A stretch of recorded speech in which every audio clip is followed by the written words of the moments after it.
And I'm really pleased to be joined now by the former First Secretary of State and Minister for the Cabinet Office, Damien Green. Thank you so much for coming in to talk to us today. You, until very recently, were the MP for Ashford. You lost that constituency by a pretty narrow margin. Reform did quite well in your constituency.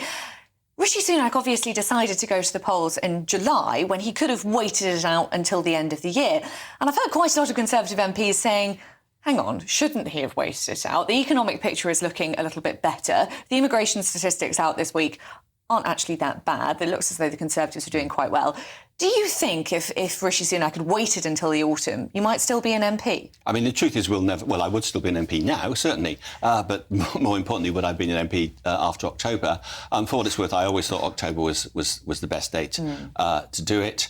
We'll never know is the honest answer, because things could have got worse. But if I had to, come down one side or the other, I would come down and say, yeah, we should have waited. Partly because our own party was slightly wrong-footed by going early. So I think we would have done better in October than we did in July. And what's your instinct about why he did decide to go early? Was it that he was worried about sort of Farage being able to get his ship in order by October? Obviously, back in the summer, it looked as though Reform weren't very organised. Do you think that was it, or was he worried about big numbers of small boats crossing the Channel over the summer? I don't know, but my guess is that he was worried that the courts would find some way of stopping the flights going off to Rwanda, and the government would then be involved in a long dispute with the courts. And there's an interesting political question there, whether that might not have been quite a good fight for the government to have in the run-up to a general election. Because, as you say, the other background, the economy has been gradually improving, despite all the nonsense Rachel Reeves is talking about, the worst economic inheritance since the Second War. It just isn't. We've had the growth figures for the first 6 months of this year, and it's pretty good. So people would have recognised that tough decisions had been taken and had some beneficial effect. Yes, as I say, on balance, I would have waited.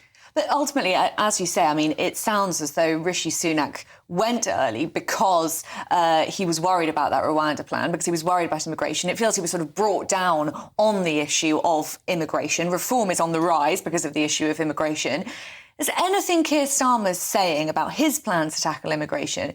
Are you feeling at all optimistic about any of that? No, I think this government will benefit from the fact of decisions taken by the previous government about legal migration, so of taking away a lot of the ability to have family visas. I think that we've seen that's reducing the numbers. But on illegal migration, on the small boats, everything this government is doing is likely to make it worse. It seems to me that they've cancelled the Rwanda scheme.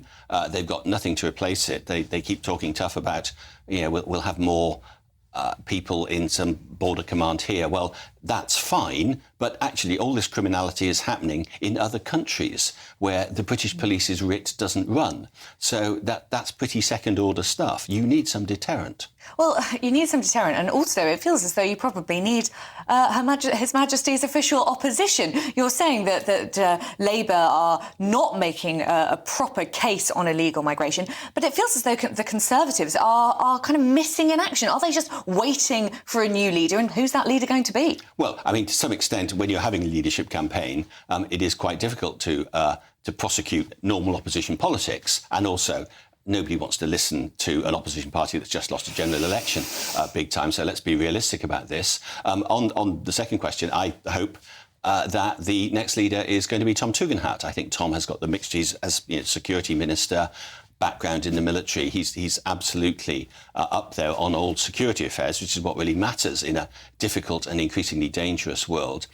But also, he's producing domestic policies that I think are really interesting. He gave an interview to the Daily Telegraph yesterday talking about family policy and how we need to find ways to use the tax system to effectively encourage people not to wait as long as they are now to have families, that actually we need to do something about that. Which all sound like very sort of sound Conservative ideas.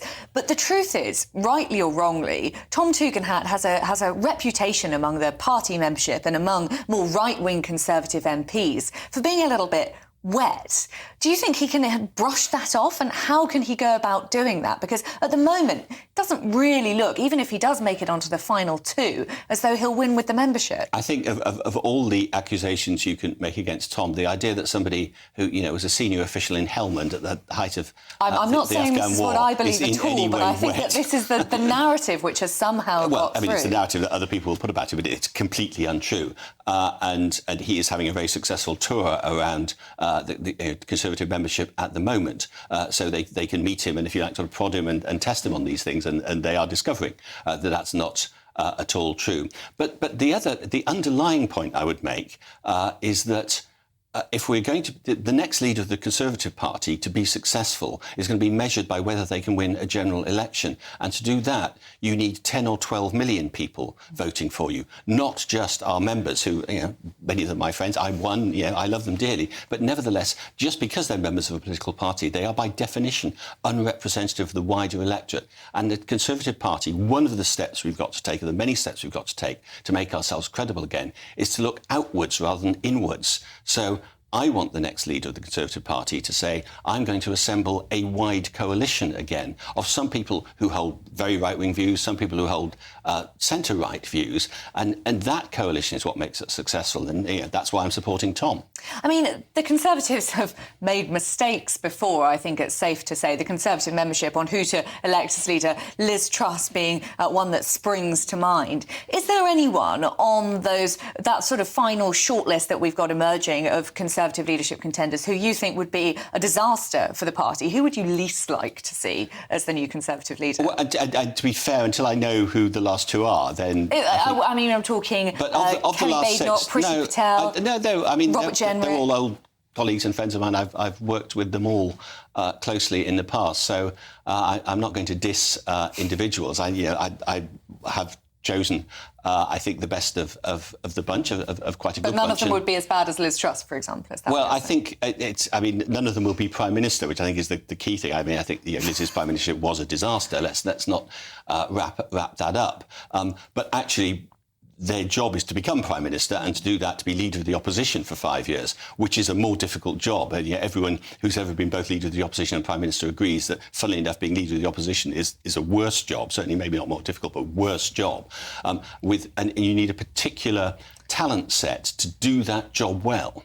The Reform vote is the sort of elephant in the room here, isn't it? Reform got 4 million votes, perhaps lost you your constituency. Do you think any of the Conservative potential leaders have the power to win back that vote? And is that all about immigration, or is there more to it? Perhaps the family values that you're talking about Tom Tugendhat espousing is important, though. I think there's a lot more to it than immigration. But even before we get to that point, I think if we start aiming campaigns at a particular sector of the electorate, which, OK, it's 4 million, it's a lot, it did certainly cost us some seats, probably including mine. But nevertheless, if we just start focusing on that, then we will lose the next election. You cannot win an election by focusing on a relatively small sector of the electorate. Any sensible Conservative leader will be aiming at 12 or 14 million votes. I think John Major won in 92. We can do much better than that. And the danger is, if we focus on one wing of the party or one sector of the electorate, then we are condemning ourselves to being a minority party. And that would be terrible for the country and obviously fatal for the Conservative Party. Keir Starmer has this massive majority. He's still relatively popular in the country. He's more popular than Boris Johnson was 2 months after winning his election victory. Are there any issues where you think the Prime Minister is weak, and where a new Conservative leader could really tap in and get back some of that vote and show the Prime Minister what the Conservatives are for, really? Well, it's the economy, stupid, in that famous Clinton-era phrase. And I think Labour, having said they're all about growth, have taken a number of decisions already that are inimical to growth. Closing all new North Sea oil and gas licences, for instance. That is taking out a successful industry in Scotland. That's insane. It's anti-growth. Refusing to build an AI supercomputer. Those are the industries of the future. Just on that point about energy, do you think Ed Miliband is rushing too fast towards net zero? I don't think he's rushing too fast towards net zero. I just think he's taking all the wrong steps to get there. His big idea is Great British Energy, and I'm genuinely not clear what it is. It's not going to produce any energy. It appears to be some sort of bank. I mean, it sounds as though you have quite a lot of ideas. It sounds like you've still got quite a lot left to give politics. Would you like to make a return to frontline politics, perhaps in the Lords? I think my future is up in the air. I'm not sure what I'm going to do yet, and other things. It's decisions. And you wouldn't run again as a by-election, for example? No, I have no particular desire to get back into the House of Commons. I had 27 years. That's enough. But I absolutely want to support. As I say, I hope Tom Tugendhat, but whoever the next leader of the Tory party is, with ideas, with a thought of how the Conservative Party can make itself relevant again. It's got to do it on the economy, as I say, essentially. But also there are other issues. Labour's terrible decision on the winter fuel allowance has, out of the blue and with no forewarning at all, alienated 10 million pensioners. This government is vulnerable, and over a few years will be vulnerable to a competent, well-led Tory party. This government is vulnerable. A very optimistic message there from a former Conservative MP. Thank you very much, Damien Green. Really, really good to speak to you.